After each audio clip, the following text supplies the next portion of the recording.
My first question is going to go to you, Ms. Alironke. So this documentary was shot 5 years ago. So I want to ask you, what was the pivotal moment or conversation or story that inspired you to take up this project? After my first documentary, which was very historical in nature, I wanted to do something a lot more contemporary and less research intensive. So I had done some work in fashion. It was great, and I'm super inspired by Nigerian designers. And I had sort of mapped out this idea of creating a documentary about how designers, find inspiration externally, internally, and how they convert that into a fashion item on the runway or in a shop. And I was talking to one of my mentors about this idea. I thought it was amazing. I thought it was going to blow her socks off. And she just, she looked nonplussed. She wasn't moved at all. And I was a bit frustrated, as you can imagine, because I had sort of really mapped it out, the details. And she said, Runke, yeah, fashion is great, fashion is wonderful. Why don't you look at it from an unexplored angle? And I said, inspiration is so unexplored. And she said to me, why not make a documentary about the models? And immediately my visceral reaction is, but who cares about models? That's what I said. That's what I said. And 5 seconds later, I was confronted with a bias that I didn't know that I had. And that's how I knew I had to make this documentary, because I'd done work in fashion, and their names don't come up. They're not discussed as a group. They're not really, they're a voice that isn't heard. And I just finished reading one of my favorite books, Homegoing by Gayasi. And there's a quote, which I'm sort of paraphrasing poorly, that whenever you come across a subject area, a theme, a topic, it's always interesting to look at the people who don't get to voice their stories and opinions. So yes, it was that particular interaction that inspired me to explore models. That's wonderful. Is she here today? No, she's Oh, not. I wanted us to give her a round of applause. Okay, so I remember you saying you spoke to 15 models, and not everybody said yes. So I want to ask, why did you say yes? Because I like to shout at the top of my lungs. I could see that. Oh, thank you so much for shouting. I felt like the question came at the right time. The year before, 2019, I had done a fashion week, and I just caused the chaos. But the chaos was for good purpose, which was me fighting for my rights and the rights of some models. So yeah, it just felt right for me. Just like her, it came at the right time, because I don't know if it was that same year or the year before. I had just finished I think it was fashion. I don't know what fashion week it was, and the person who referred me to Model Citizen when they were creating it, she knew what we went through as plus size models, and I said, okay, you're sending me there, no problem. I will happily go, and I happily went, and I'm happy I did. So yeah. Okay, so I know that would have looked like a setback for you, that people said no. So how did you still move on with the process? What was the process like? What was the challenges? What did you go through making this documentary? So again, like I said earlier, people were quite open about talking. Actually, there was one model who, when I told her what this was about, I wasn't necessarily looking for positive or negative stories, but she just didn't want to hear, she was like, got me off the phone quick. It was like a 30-second conversation. But I appreciate all the models that spoke to me, and I completely understand why some of them didn't want to be documented. And it's the creative industry, as it's big but it's small at the same time. So there are now different fashion weeks and fashion platforms and fashion events, but 5 years ago that wasn't quite the case. And it's still the same people doing the bookings. It's still the same people making the decisions and their sponsorships and things like that. So I really appreciate all the models that I spoke to. I mean, I traveled far. I went all the way. I was talking to the producer for me, who's such a pivotal part of this story. There was a model that sort of lived on the edge of Lagos. I went to meet her. I tried to not bribe her, but bought her lunch.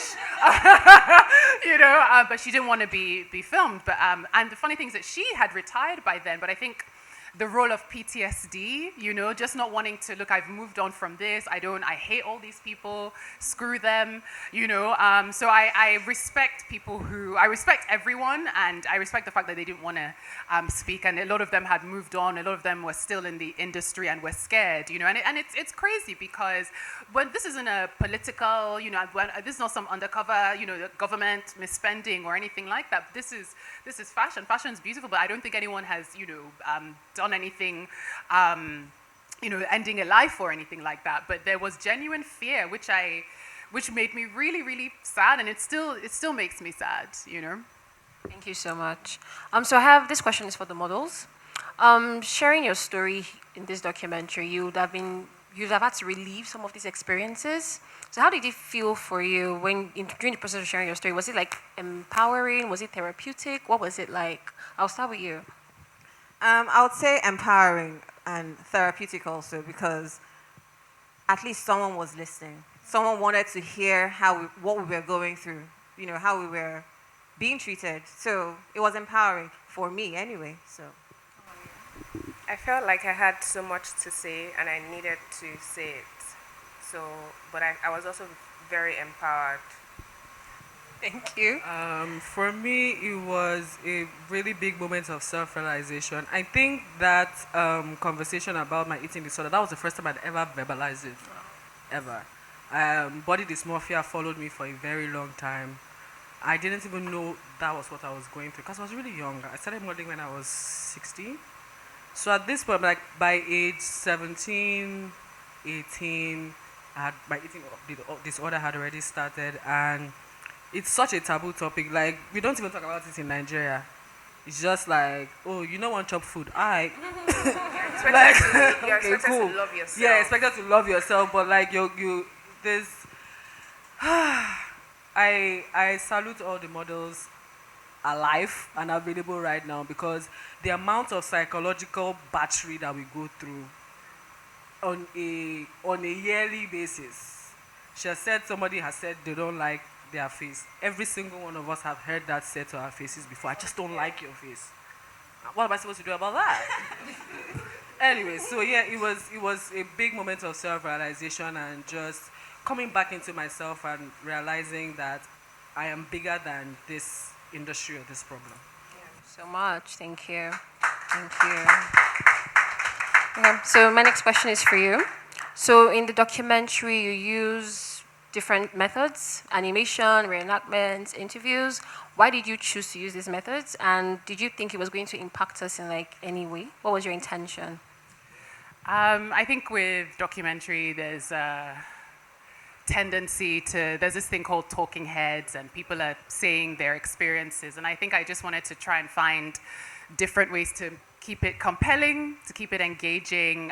There wasn't the biggest budget to sort of, there was a time limitation, there was a budget limitation. So I used a bit of animation in my last documentary. So I quite like it as a tool to keep things interesting and to sort of reenact certain experiences.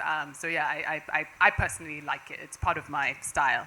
I thought it was wonderful. It made me stay. I was like, okay, really liked it. Yeah, so I want to ask you, ladies, do you think that this contributes to how you're treated? This perception, this notion? And then how are you actively trying to change that perspective in your area of expertise? Let's say you want to have a photo shoot. The hierarchy starts from a photographer. And because you already understand that a photographer has to buy very expensive tools, you don't think models need to buy anything. But in reality, they need to take care of their skin. They need to stay fit. They need to stay healthy. They need to be okay and learn how to be. And all of those things cost them money, but you don't see those parts. So that now makes them look down on models. And maybe because you need 5 models and you automatically think, because you need 5 of them, let me cut their price. So it plays a role. They just don't rate it enough, but it's very important. Just jumping off what Arafa said, she's absolutely right. Because our contributions are not tangible, you can't physically see it. Yeah. A photographer, you will see his equipment, you see his camera, but I spent over 10 years of my life practicing how to walk. I don't know how to walk normally anymore. If I'm going to buy bread, I'm catwalking. Nothing is stopping me. because we're used to it, and that takes. It's also there's also a lot of psychological. What's the word to use? Preparation? Like hype. Yeah, you need to literally hype yourself up to be confident to wear clothes. It's not easy walking down a runway having 20,000 people staring at you all at once. There are people that are judging you, people that like the clothes, people that are jealous, people that just don't like your face. And sometimes they give you a smaller shoe. Yes. Oh yeah, the shoes. Oh my God. Model has other things to do. I could be doing something else that will pay me even more than you are paying me. Exactly. So why won't you pay for my time? If nothing else, pay me for my time. Pay me for wearing your outfit and making it look good. Like someone said, you can bring your sister up, put it on a stick. The dress will show. But because I am wearing it, a mannequin is even better. Put it on a stick. The dress will show. But because I am wearing it, I know how it will come out. I know how your outfit will come out. Why don't you pay me for that? It's not too much to ask for. I think this film and the modeling industry speaks to class dynamics in Lagos, and how certain people, the hierarchical nature of our society, right? Even if you work in a bank and you you come across someone, dressing someone down, because they can get away with it, we're not on the same level. Because I think realistically, obviously the creative industry, on the one hand, you see all these headlines, $1 billion potential. I think I know the creative industry is still growing. Fashion is still growing. I mean, to my knowledge, there isn't a fashion business that's on the Nigerian Stock Exchange. Fine. But then when you go and buy some of these designs, it's in the millions, right? So I think it's just about better accountability, better respect for the people you work with, regardless of what level you consider them, and also you asked, what are they trying to do to change things? I think, first of all, just being honest and vulnerable. They could be, they've left modeling potentially, but I think it's about the people who are being disrespectful, who are being it's the onus is on them to change. Not. It shouldn't have to be them. Of course, do there need to be more institutions and rules and codes of conduct? Absolutely. These are sort of HR workplace questions, but I think it's sometimes it's a perfectly reasonable question, but I think sometimes it's unfair to the people who are being mistreated. Okay, what are you going to do about it? They're not doing the mistreating. It's the mistreaters that need to. So yeah. And they need to also watch this as well, so so they know what they are doing. Yeah. So Inkem, in the documentary, you said something that you had to take some time off to build a business. So I think this question is for all of you. I want to know what you think and how much pressure do you think is on people in the creative industries, most especially models, to actually actively build some other kind of side hustle for yourself. You are doing modeling, you can't eat off that. So how much pressure do you think is there for the models? So any one of you can start. So. I think the answer is in your question. We've already said it. You don't get paid that much. So if you have the opportunity, even if it's from the modeling you're doing, you can also, it might sound like, I don't know, exploitation, building other models up. But how do those models pay you, right? Because they are not being paid. But there are some other things. You can make clothes. You can sell clothes. You can do any other thing. But make sure that modeling is not your staple job. And I remember, I think it was before then, hello, you're talking to a beauty queen. Woo! I'm a former beauty queen, and I remember when someone said something about exploitation. I remember after that pageant, the organizers called me to come go. That someone wanted to see me in Abuja, and I'm looking at them like, why? I had a 9-to-5 job. I did that pageantry just because I wanted to be out there. I had a 9-to-5 job, and because of that, they got angry with me that I was spoiling their business for them. I'm like, the person I'm going to meet in Abuja, what is the person going to pay me? I have a 9-to-5 job. I don't want to mess that up. So you should find something, even if it's not a 9-to-5 job, any petty business, something that would keep you going past that modeling job. A lot of models, the only job they do in a year is Fashion Week, because that's the time that they need so much models in large numbers. Other than that, designer books models for the shoots. Some models might even book multiple of the shoots. So if you are working fashion week at the end of the year, the other period of the year, you need to keep yourself busy. You're either at home, some people come from not comfortable family, so you either have to help your parents, find something else that you have to do. Like, there's no other way. Or else you just be at home doing nothing.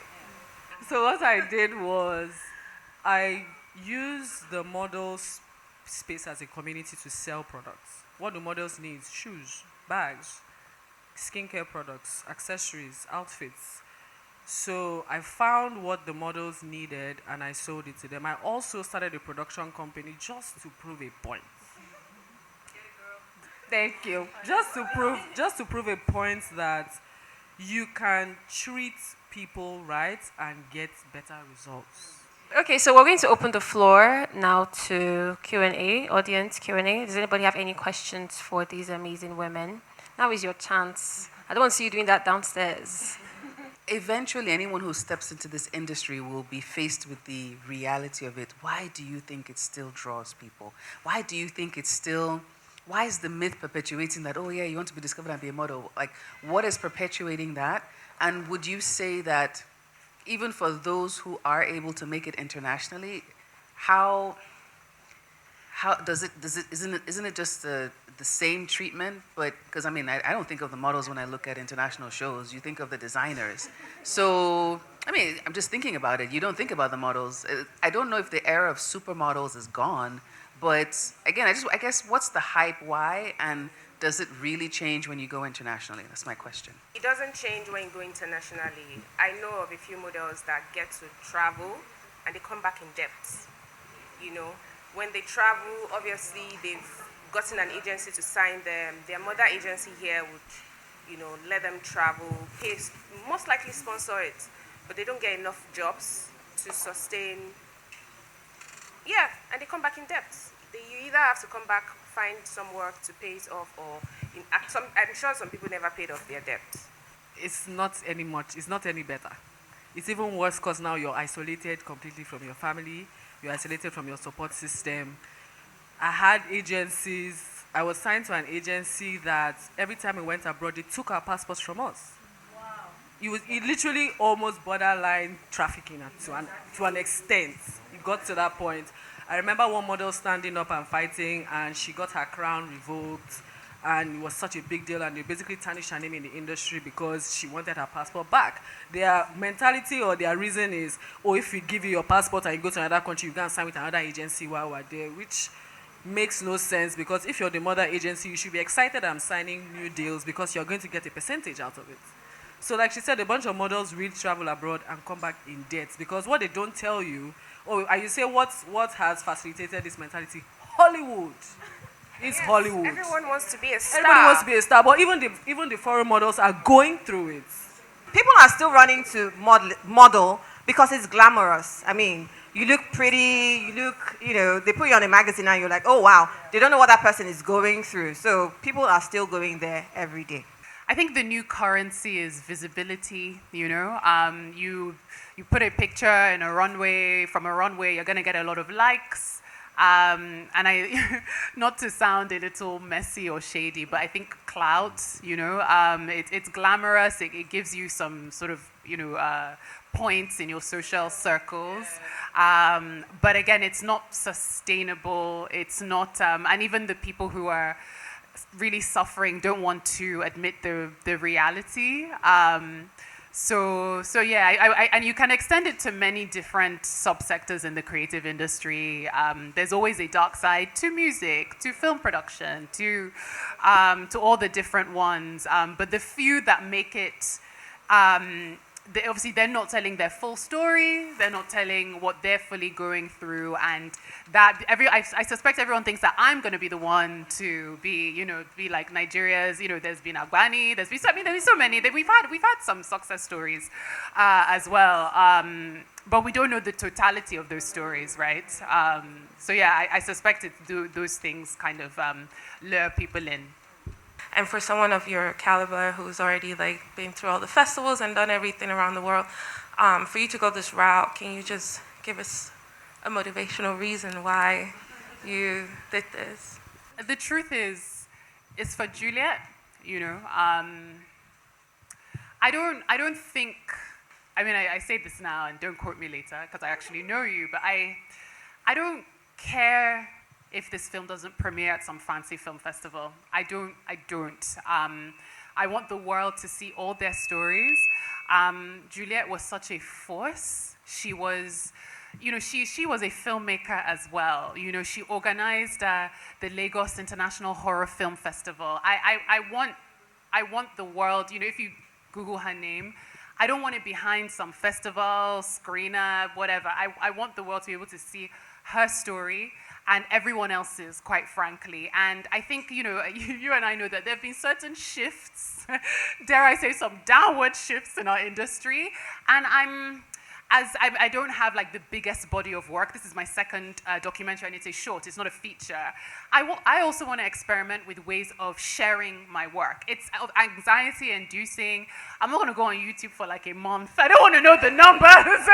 I'm a human being, but I want people to be able to access this work. You know, so I'm not really fussed about premiering at some fancy film festival. I mean, it's been great. Like my last film, that was great. That was interesting.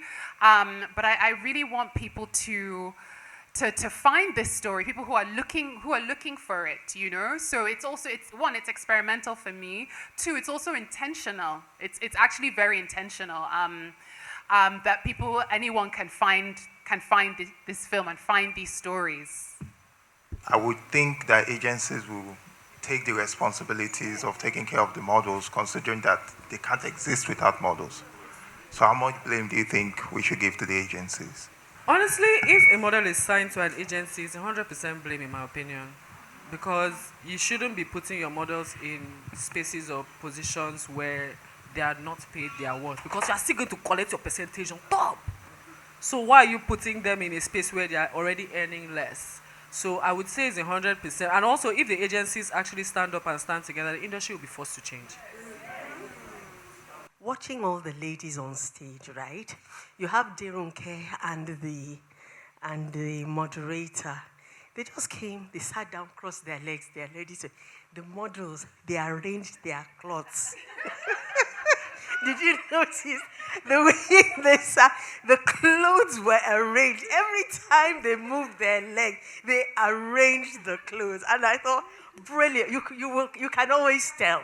You can always tell the professionals, you know. I found that very interesting. My first question is, why did it take 5 years? Right? That's the first one. And share why, you know, what you can share of why. And then the other question is to you.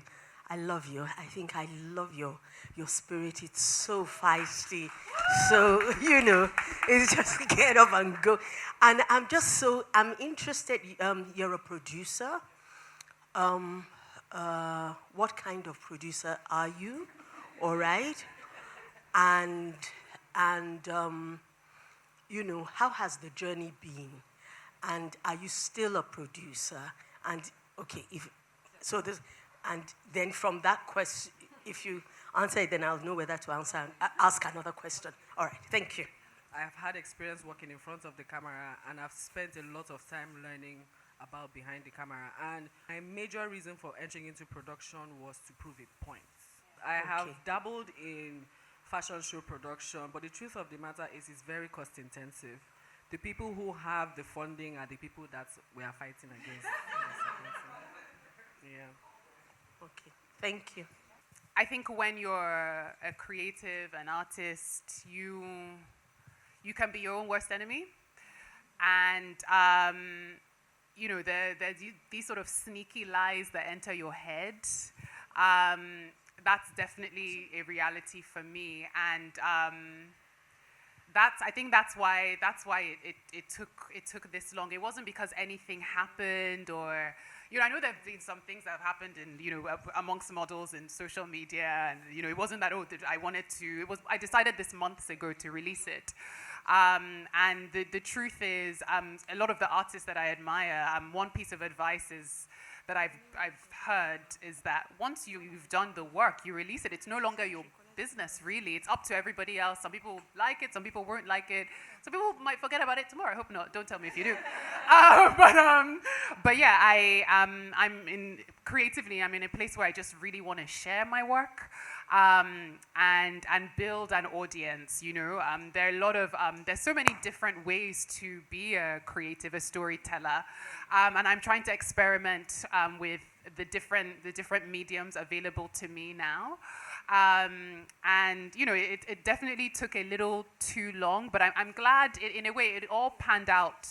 I wish Juliet was here. I really, really wish she was here to see it.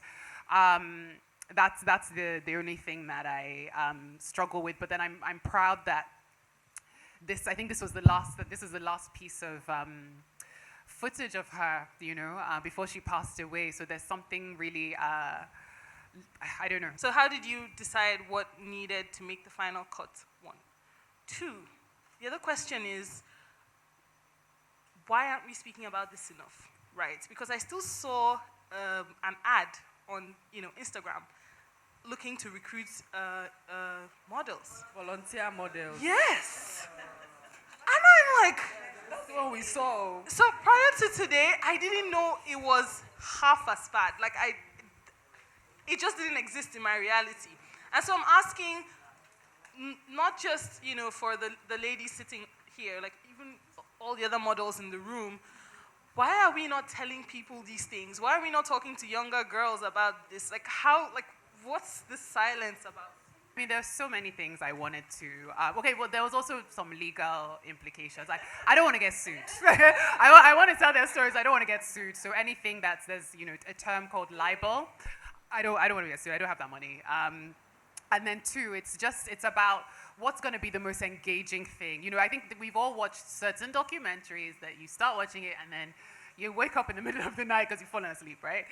So it was, I was thinking about the story I wanted to tell versus what would keep an audience engaged. And I tried to, and then obviously the law. I tried to balance all 3 things, yes. Oppression. That's the only reason I can think of, because we've been in situations where we as models have stood up and we had models come and kneel down and say they'll do the show for free. First of all, I want to say thank you for this. I've been in the modeling industry for the past 13 years, and Amaka will definitely confirm that, because I think my first few show I worked with Amaka, and then that night it felt like, oh my God, yes, we did it. We were used, but we didn't know. Happy to be used. It was at the Oriental Hotel. Yeah, we were there since I think 9 a.m. and we left by 3 a.m. I was leaving then at Ikorodu. There was no way to get back home. Amaka, are you there? Thank you, darling. But did you know then that working the show meant everything, that we didn't even pay attention to the fact that we were suffering? Do you get? And the bad part of that was that it stayed with me. I don't know about Maka. But it stayed with me to the point that then you almost believe then that, okay, yeah, what they are doing you a favor. Do you get? And it stayed like that. See, I am not itty-bitty about things. There was a point, and I think one thing I would have liked tonight is to see a male representative. Because you don't talk about it. Male models are abused way more. True. You will be surprised. Very true. And when I called this out about 9 years ago, 10 years ago now, it was right there on Instablog. I was under fire. Designers were after me. Stylists were after me. Brands were after me. They were calling me out. Larry, you are this, you are that. Guess what? I'm from Ikorodu. I'm a Lagosian. I am very stubborn. You don't feed me. You don't clothe me. I am not under your roof. You can't do me nada. Do you get my point? So it was really tough coming out of that. It was a struggle. In fact, it didn't tell on my health till 2 years ago. Amaka will confirm this again. I was really sick. It's psychological, because then you don't want to get fat. You don't want to put on weight. My mom literally saw me walking into taking a catwalk into eating disorder. Like, wow, look at my son. I can't even finish a plate of rice. I'm going to get fat. Guess what? When the health thingy happened, my life was in my front flashing like that. Amaka can confirm all of this. I was really skinny to the point that I hated the image of myself in the mirror. You get, and I'm like, if this is what I really want, then I don't want it. I'm leading myself to my question. Um, so 4 years ago now, I decided to do fashion and lifestyle content creation, and yeah, I became a content creator. Do you know what that did for me? It gave me power, immense power over myself, over my name, over my right. Years ago, I'm talking of 10 years ago, if I'm on your set, I'm shooting your lookbook, you are paying me because I am a model. If I'm on your set today, you are paying me because I'm Larry Hector. If I'm going to take 100,000, thank you. Go. If I'm going to take 100,000 from you for that shoot before now, I'll take 1,000,000. And that's where my question comes out. Do you think it's safe to say to models, try something extra, do something different? Modeling is not paying anybody in Nigeria. Let's face the fact. I've been outside the country, I've done international shows. I'll tell you what, I went to Dubai for 3 months, I did 2 shows, and the amount I made was rounding up to 8 million naira. Put a pin on that. We were treated right. In Dubai, if you go for a fitting and they delay you for 1 minute extra, they are paying for it. Because it's a working system. They believe out of fashion, you have a life, a personal life. Designers in Nigeria, they are rude. They have no Producers, money for they are rude. Yeah. Stylists are rude. Do you know the one that pissed me off? Interns are rude. Intense. Thank you. The intense. will Lagos talk down Fashion on Week model. is coming up, and I can see some designers in my DM saying to me, "Oh, yeah, Larry, we want you to work the show. Yeah, and the fitting is by 9:30 a.m." I said, "Woo? I'm going to sleep. I'm going to the gym. Me first, then you come second. If you want me to work your show, then my time is your time."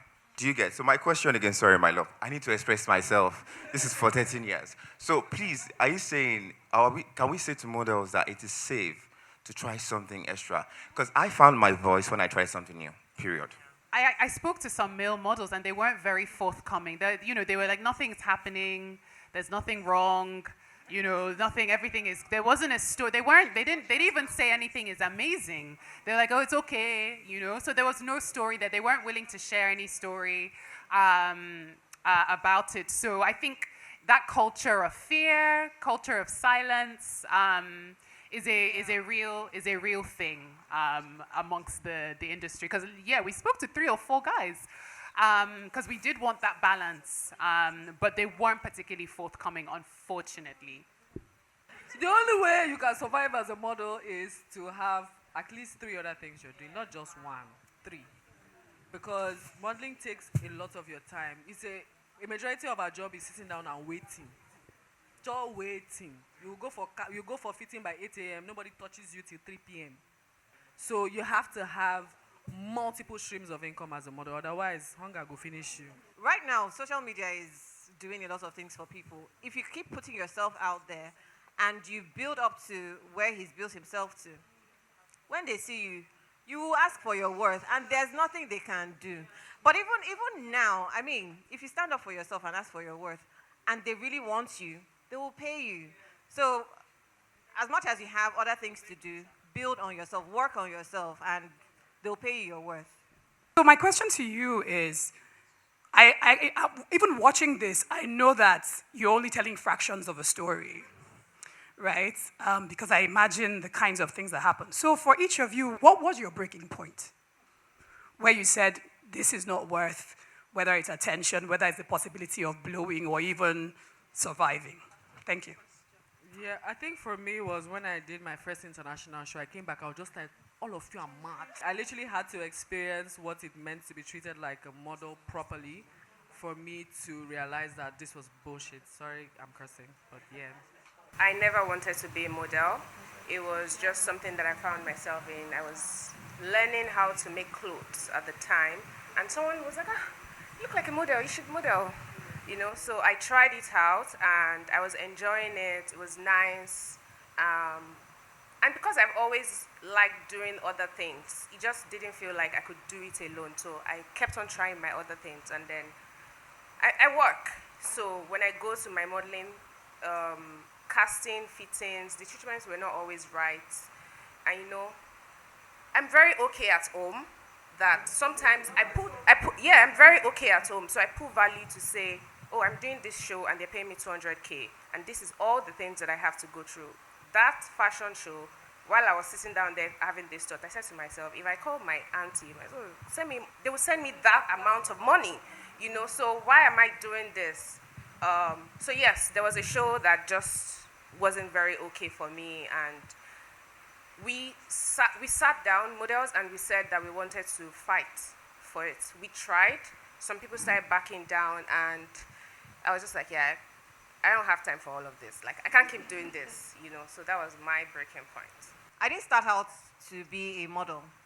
It's something that happened, right? And then after that show, the treatment, I'm like, I'm not going to go through all that. Like, for me, I was already a beauty queen, like I said. I'm not going to put myself in that. I will not be struggling with the rest of the masses. Sorry. Sorry. But after that, I'm like, nah, I'm not going into. So I just decided, because I look like a model, why don't I model my own stuff? Stand and model, and if people want to give me clothes to wear, fine, but you're not going to pay me as a model. I'm not coming to walk any runway or anything. So that was it. Before the documentary, that was it for me. So the question I want to ask you is, do you have an association? Because you cannot ask the agencies. You have to force the agencies. You have to be solid. That solidarity. You have to put the agencies in a situation where they have no choice. They will respect you. They will even bow down to you. I remember one conference we had, heads of states and all that sort of stuff, and there weren't enough seats on the plane. So of course all the dignitaries were allowed on. We were pushed to one side in the lobby or whatever, and our team head just said, leave them. Shebi, they're going to meeting. How are they going to talk to each other? So once they've all settled on the plane, he now went and told their chief that, look, you left all the interpreters in the transit hall. They had to go and tell heads of state to get off the plane to make room for a minimum of 4 interpreters. You understand? You have to force the agencies. They're not going to do it unless they've got their backs to the wall. And it took our industry over 60 years to do it. There was a time when an interpreter, the minimum plane ticket they will accept is a first class. You fly only first class, so you have to get together somehow. And I know, saying this, the Nigerian Association, you can agree on $1,000, but one or two people will go. I'm putting my hand up to start up the Model Guild of Nigeria. I'm guessing they will project the QR code on the screen. Please, any model that's in here, please just fill the form. I just want us to have our data in one place first so that we can start the process. But it's not going to be an easy journey. Let me just let you know. Please, all the models in here, I really love if you guys can help me push the link out as well to all the other models that you feel will be interested in standing up for their rights. Thank you so much. So there's someone who wants to give a compliment for the film. I think this is a fantastic starting point. But like she said, an association would be great, a guild would be great. And just to add, because I have to run out very quickly, in just like telling the story, because I was sitting here and I'm like, I'm not a model, I'm in the media space. What can I do to make sure that this story is heard? I work with Arise News, and I'm hoping that once this is done, I can at least get Ronke and maybe 1 or 2 of the models to actually come on Arise Television and in 15, 30 minutes tell your story, because you never know who is watching. So at least that's what I can do as Shaitan. Thank you so much. Thank you so much, ladies. Thank you, Shay. Your documentary is very innovative. I'm very proud of you. I'm meeting you for the first time today, but I'm very proud of your work. Thank you. I'm very happy with the lady that spoke prior to the mic being passed to me. She's definitely about to use her medium to shed light on this. I'm gifted with the gift of gab. I could sell water to a well. by God's grace. At the end of this, I'll exchange contacts with you. There are different mediums that could help shed light on this. Like I said earlier, your documentary has opened my eyes. Um, I also advocate for the society seeing men more. I don't like the fact that men stroke responsible fathers are sort of overlooked. You hear this vernacular, she been a money be. But blood they run through in vein. You get me? And generally, as a human being, when you're appreciated, you just operate better. And I say that to say this. I felt very, very taken aback that it's never occurred to me that models have been maltreated. I felt guilty even though I not commit any crime. But guess what? Silence is a choice. When you're silent, you are part of the problem. If you no talk, you no stop them. So you tell them, may continue. You get me? And I choose not to be silent again, and that's thanks to you. So thank you. Thank you very much. Thank you. all. As a up-and-coming filmmaker, we know what funding is like. So we obviously want to do stuff like this. We want to do movies like this. So for people in this room who will see this and want to do something similar, how do we go about it? Who do we talk to? What do we do? Which one do we go and beg? And then the second one is, are we going to see more social impact films from Aniota going forward? For me personally, where I am creatively, because I mean, some of my family members are here, like I can whine for days. I wish I could do this with more, but sometimes less is a blessing. And there's so many ways to tell stories. Something that I want to experiment with in the future is audio. I'm really into audio documentaries, audio nonfiction. So that's something I'll be experimenting with in the future. It's much cheaper and more sustainable to produce. So what I would say to young people who want to tell sort of, not even necessarily social impact, but niche stories is that start with your phone, get a community together. Especially there are a lot of initiatives out there. There's a lot of, my first documentary, my gosh, I don't want, it sounds like I'm bragging, but I was almost drowning in grant money, because it aligned with a lot of pillars, with a lot of grant making organizations. So, I mean, grant applications are long, but they're worth it. They're absolutely worth it. So I would say grant organizations, putting resources together. With our organization, we're really big on collaboration as well. So one thing that happens is there are these things called co-productions, right? So there's a friend of mine who's doing a co-production with people in Norway. Another friend is doing a co-production with people in France. France has a huge arts, their government supports the arts a lot. So there are lots of hacks. It's not easy. It's not easy being a creative, full stop. The anxiety, stop and start, the fear, the obstacles, but there are ways, and I would, I think there are lots of ways to create. And I think sometimes if you've seen a film that you like, whether it's at there are a bunch of film festivals coming up this season. So, just go and talk to the filmmaker and see what they're working on and see if there's areas of collaboration. And then the second question is more social impact films from Aniota. Aniota, so I said earlier, we want to explore audio, we want to explore collaborations. That's a really huge pillar for us. It can't just be like me, as much as I do love myself. So we definitely want to explore collaborating with other production companies, other storytellers. That's very much in our immediate future. And social impact, I really, this sounds really cheesy, but I really care about my community. So I didn't set out to make a social impact story. There was something not being said, and I took a camera, some microphones, some lighting, and I sort of kept the camera there to their experiences. So technically, yes, but I mean, there are a lot of sort of weird and wonderful things I want us to experiment with in the future. So yes, a long-winded way, yes, there will be, but there will be other things as well. What did you think about the film?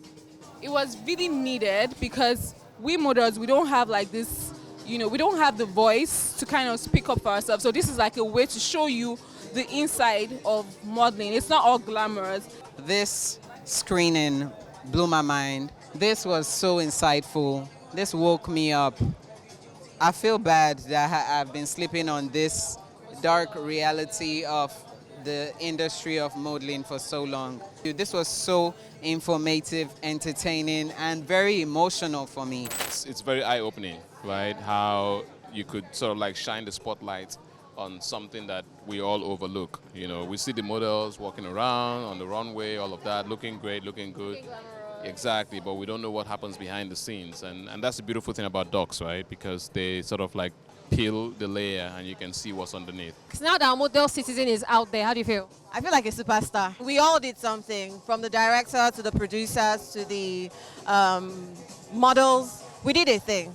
We sent a message, and I hope it will get to the right people. I was very happy that Ronke decided to tell this story. I think that models are such an integral part of the entertainment industry, whether it's commercial modeling, whether it's television, whether it's runways. And I know quite often when we talk about models, people only think of the runway. Models are integral to all aspects of beauty and the fashion industry. But especially in Nigeria, we don't talk about the different challenges that models face and the lack of infrastructure and support within the industry to regulate how we treat a lot of workers within the entertainment industry, but especially models. So I thought it was very good to get a very small insight into the experience a lot of models have. Now that the movie is out in the world, what's on your mind? I feel very fulfilled, actually. It's been 5 years of running around, just trying to ensure that we put out something really good. And now that it's out, like, everybody loves it. So the questions were a lot. Yeah. I was surprised that everybody wanted to ask a question. I think it was a very fulfilling moment for me because, funny enough, Ruki and I met at a fashion show. So it's just really great that both of us we put it together, right? And ultimately, it's just been very fulfilling, and I'm glad that the work that we put into it is going to yield impact. It has already started yielding impact. People are saying, oh, their eyes are open, they didn't know this was going on. I'm just glad that we're able to shed light on it. I'm very big on impact, and this is my opportunity to get that done, so I'm really fulfilled.